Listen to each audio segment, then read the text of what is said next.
Thank you all so much. Oh my gosh, it's been a long day. It's been a long afternoon and evening, but it has been full of, for at least to my mind, I don't want to speak for anyone else, but it's been full of inspiring speakers, tough conversations, and important issues. Getting to hop in and out of the breakout room discussions in particular, and just hear what people are experiencing, what you're seeing in your own classrooms, whether you're a student or a teacher, was just really inspiring for me. So in our closing session, we're going to hear from 3 more Maryland Civic leaders. First up, we'll have Robert Orr, who's the Dean of the University of Maryland School of Public Policy. The School of Public Policy is one of the co-hosts for tonight's event. And I'm sure that Dean Orr was personally very excited to hear George Topher in the Roundtable on Civic Learning in Maryland Classrooms say that every civics teacher needs a political science background. So after Dean Orr, we're also going to hear from Nicki Fiocco, the Director of the Government Office on Service and Volunteerism for the Maryland State Service Commission. In that role, she does amazing work bridging out-of-school educators and in-school educators. And that's a topic that I know has come up again and again in today's summit of bridging these 2 worlds. And finally, we'll hear from Julie Silverbrook, the Senior Director of Partnerships at iCivics, who will speak about the upcoming Educating for American Democracy roadmap that's going to be released, I believe, on March 2nd, although she'll correct me if I got that date wrong. It's either the 2nd or the 3rd. My notes are in a mess, which in many ways, this roadmap is the continuation. It's the next step in the life of the proven practices, which we've talked about in depth today. So I'm very excited to hear from her. But first, I'm going to share my screen for just 1 second. And it's going to take me a second to share it. And share some of our closing remarks, a closing invitation to all of you who have been part of today's summit. So the summit today was hosted in partnership between the Maryland Civic Education Coalition, the University of Maryland College of Education, and the University of Maryland School of Public Policy. The coalition, of which I'm the coordinator, which just means I organize meetings and let all of the wonderful, inspiring educators and practitioners who live in our state, like, really take the lead. Their mission, our mission, is that we strive to ensure equitable access to meaningful, hands-on, comprehensive civic education, which prepares all students in the state for lifelong civic engagement. This summit is part of that work. It's part of our information gathering. It's part of our community building. And it has been also just a pleasure to sort of launch the coalition through this summit and today. So thank you for being part of that.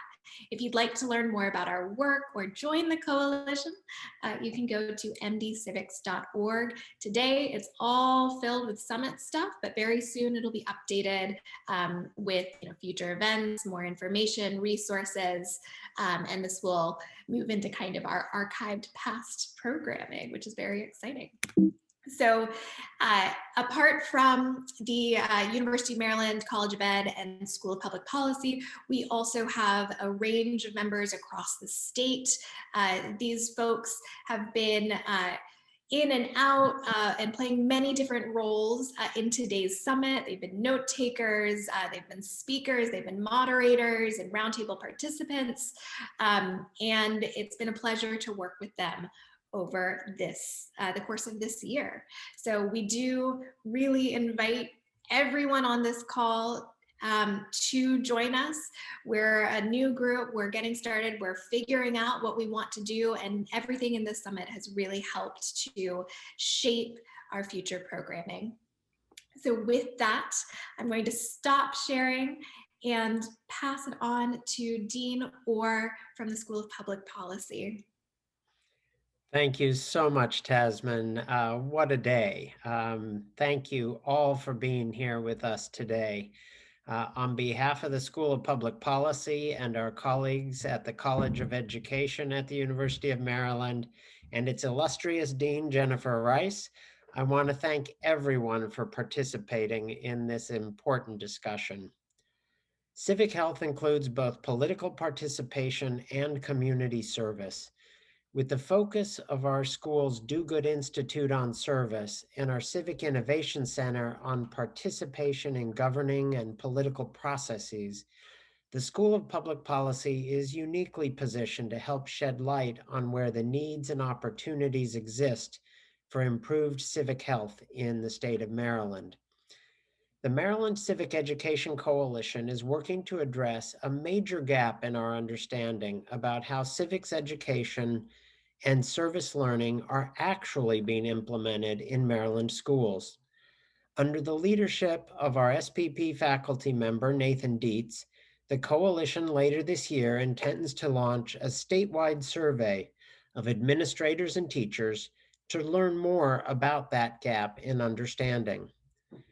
More immediately, your input would help us design the survey we need. After this event, we ask you to look in your email that we will give you an opportunity to share your experiences about how civics is taught and supported in your schools. With that, it is my great pleasure to introduce our next speaker, Nicki Fiocco, the director of the Maryland State Service Commission, who was appointed by Governor Hogan in December 2019. With a decade of service-based career experience, Nicki establishes strategic partnerships and spearheads outreach campaigns that increase the awareness of AmeriCorps and national service across our state. As director, Nicki has the opportunity to work closely with the national service advocacy groups, local and national nonprofit organizations, and engages regularly with the global community, focusing on addressing the planet's most pressing issues through human capital. Nicki serves on the board of directors for the Baltimore Community Tool Bank and on the advocacy committee for the Service Year Alliance Alumni Committee. Her personal mission statement is, "My superpower is connecting. My purpose is to bring the right people together so we can gain the knowledge and tools to make the world a better place." Well, Nicki, we could all use a little more of your superpower. It is my great pleasure to turn it over to you. Thank you so much. And thank you for this amazing day. It was such a pleasure and an honor to have been part of this inaugural event and see all of you brought together. I want to especially thank Lena Morel Scott for making me aware of this event and extending an invitation. Thank you so much. I've learned, I don't live in this world, right? I'm kind of tangentially involved in it. And so I learned so much over these past 4 hours. It's been so amazing. And I'm really encouraged by the meeting of minds that this summit represents. The notion of One Maryland that Dr. King presented at the beginning of this summit is important and is true. And as a representative of the Hogan administration and a strong advocate for national service, I'm proud that our state, especially our Maryland educators, leaders, and students have committed themselves to our highest ideal by having service learning a requirement for graduation. I know it's been a challenging year to address that requirement, but I've heard of innovative ways that students are doing this. Maryland is leading in this regard. And at the core of this, our shared value is that through service learning students and civic engagement, students gain the confidence and skills to serve locally and globally and to create lasting impact. And so many of you said, become global citizens. So through my office, the Governor's Office on Service and Volunteerism, I'm able to learn from global trailblazers in service communities such as Points of Light Foundation. Let me see some snaps out there. One of their ideas is that, and it's carried with me since 2019, is that, and it's really been affirmed in 2020, is we are moving into a civic century. And they describe it as an age when people become the driving force that transforms our world, and we are really there. Now more than ever, our institutions of learning are called to support and shape our local global communities for the future leaders. And at this critical inflection point, you are doing that and meeting that call to action. There's no end to the possibilities. Empowered students who are civically ready to create equality and an equitable future.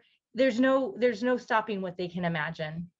And I can confidently say this because I have the privilege to work with so many young people who commit to a term of service by becoming an AmeriCorps member with a service learning experience already under their belt. They identify a community need that aligns with their purpose, and they're able to make a difference in their community. For many, it opens the door to their career in service, but for others, they gain a valuable civic-minded perspective and approach in other fields. So all important transformation comes from having the knowledge and tools to inform equitable and sustainable change. Preparing Maryland students for civic engagement and knowing opportunities like AmeriCorps exists gives our students an advantage in developing their own civic lens where they can choose how they want to be involved. With more students ready to serve, with the knowledge of how civics works in our country, Maryland students are empowered to build a state and a nation and a world that is equitable, inclusive, and that generates participation. And finally, I just want to acknowledge, I know this conversation was about P through 12 students, but I just want to acknowledge and thank the proud Maryland schools who have joined the AmeriCorps Schools of National Service. Those are schools and universities that provide incentives for AmeriCorps alumni to apply to their programs. So not only asking potential students for their service experience on their application, by acknowledging their commitment. I want to thank the University of Maryland School of Public Policy Do-Good Institute, shout out, University of Maryland's School of Education, University of Maryland School of Social Work, also University of Maryland Baltimore Public Affairs, Salisbury University, and Salisbury undergrad program, as well as Frostburg and many, many other schools that have already committed. These are just more examples of how Maryland is leading through service. And I thank you again for this opportunity to participate on this closing panel and be part of this summit. Now, I have the great opportunity and privilege to introduce Julie Silverbrook, who serves as Senior Director of Partnerships and Constitutional Scholar in Residence at iCivics. She regularly writes and lectures on the United States Constitution and its history and the importance of civic education to the health of the American Republic. So Julie, I'm gonna hit it over to you. Awesome, Nikki, thank you so much for that handoff. So I get to be the closer for today's session, which is appropriate because I am going to talk about what's next, what's new and exciting in the field of civic education. And as Tasman already indicated, there is this great project called the Educating for American Democracy Initiative, which iCivics was one of the leads on. And I'm going to share my screen, so bear with me for just one moment as we pull this up, and hopefully you guys can all see this. All right, so I'm going to give just a little bit of a commercial for the Educating for American Democracy roadmap. As Tasman indicated, the roadmap launches on March 2nd. I saw that Abby shared a link. I will also share a link after my presentation for anyone who's interested in attending that launch event. So Educating for American Democracy is really about providing guidance to support civic development in the country's diverse K-12 population. This project was funded by the National Endowment for the Humanities and the U.S. Department of Education. The work was led by Circle at Tufts University, iCivics, the organization I represent, the Edmund Safra Center at Harvard University, the Arizona State University School of Civic and Economic Thought and Leadership, and the Jonathan Tisch College of Civic Life at Tufts. In addition to the organizations that led this effort, we also coordinated a diverse network of over 300 scholars, educators, and practitioners. So what is Educating for American Democracy, or as we lovingly call it, EAD? So the roadmap that's going to be released on March 2nd lays out 7 content themes, which I'll talk about in just a moment, and 5 design challenges. And the goal of these themes and challenges is to focus educators' attention and effort to provide a framework for a truly national conversation about civic learning. The current landscape for history and civics education is currently highly fragmented. That hinders the formation of larger communities of practice that can have a greater impact on civic learning both within states and across the country. The nation's educators could more effectively build the field of civic learning with a shared roadmap to assist navigation of curricular and instructional terrain. That's the goal of EAD. We lay out a number of content themes, and they are here in this graphic. They include civic participation, our changing landscape, we the people, a new government and the Constitution, institutional and social transformation, a people in the world, and contemporary debates and possibilities. This is really the what and how of teaching history and civics together to build students' knowledge and capacities to sustain America's constitutional democracy. So what kind of guidance does EAD give?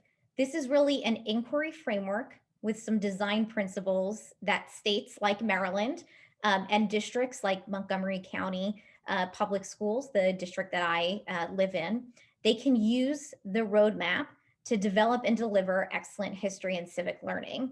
It's not a series of facts, but rather questions that promote depth over breadth. What the roadmap provides is guidance for how to implement the EAD roadmap in schools. This is very important. It is not a national curriculum and it is not a mandate.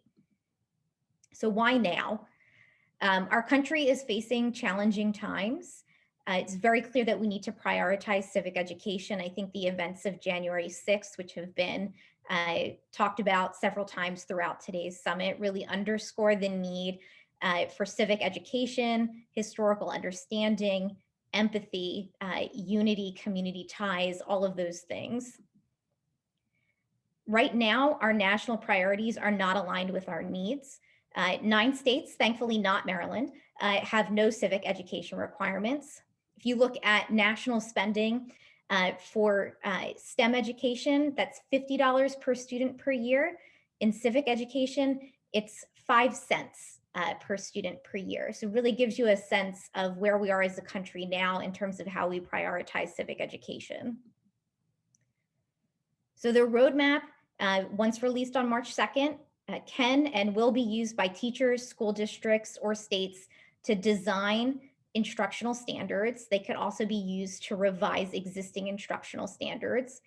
The story that we're going to tell is America's plural yet shared story, both the e pluribus and the unum.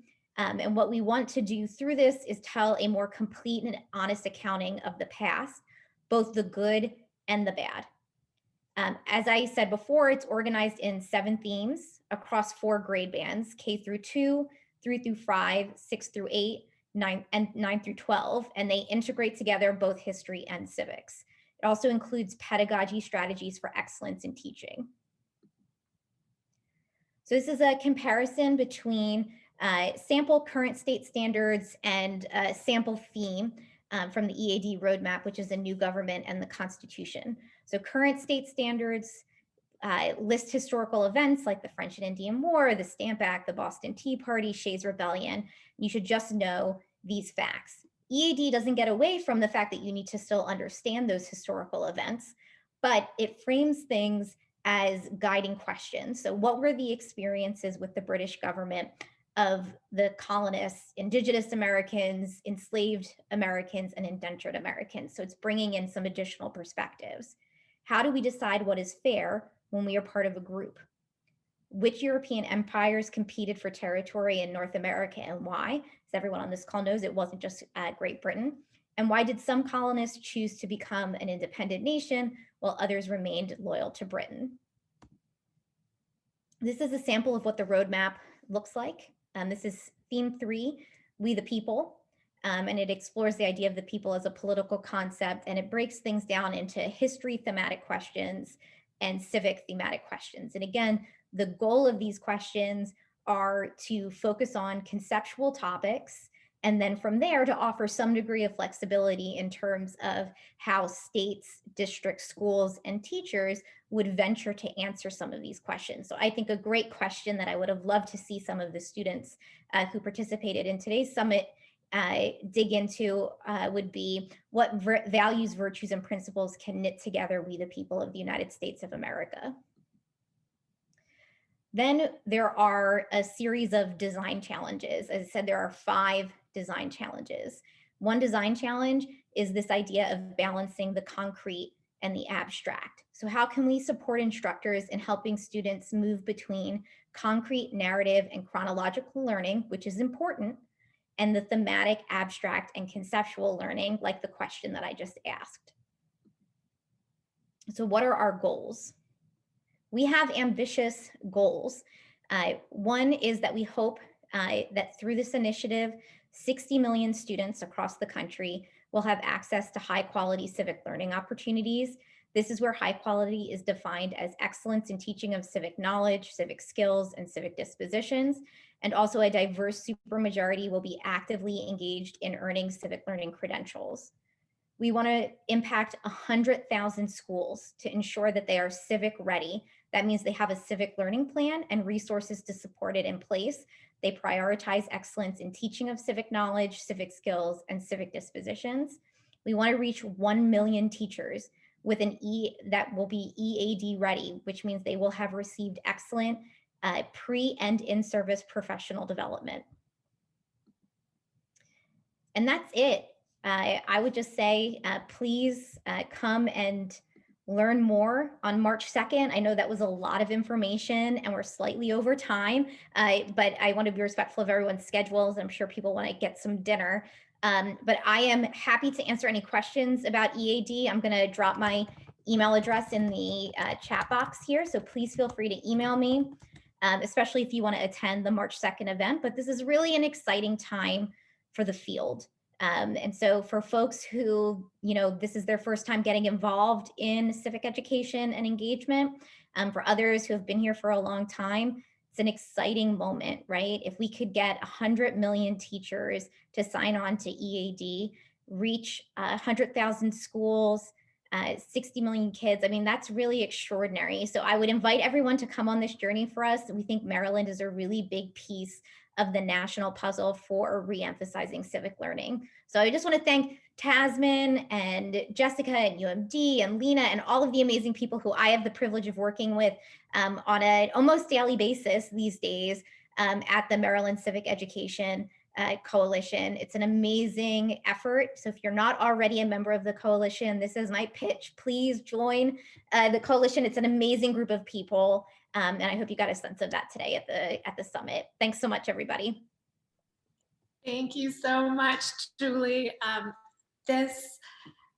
You said it very well. Like, this is such a big deal. It really is the future of where civic learning is going, and it's exciting that it's only a couple of weeks away until much more news is going to be announced. I'm sure many of you on this call are getting all of the iCivics updates. Julie just dropped in the link in the chat box. We will also send it out in our wrap-up email that'll go out tomorrow. So please do sign up, and we're very excited as a state to be learning more about the roadmap. So as a just final thank you so much to everyone who has participated, whether as a speaker, as a panelist, or as a participant. Like the conversations that were taking place in those roundtable discussions were so rich and information filled. And I am so excited to dive in. We had note takers in all of the rooms. Will be taking those notes and turning them into a quick sort of write-up report that we'll be sharing back out via our website with everyone. And so excited to continue the conversation.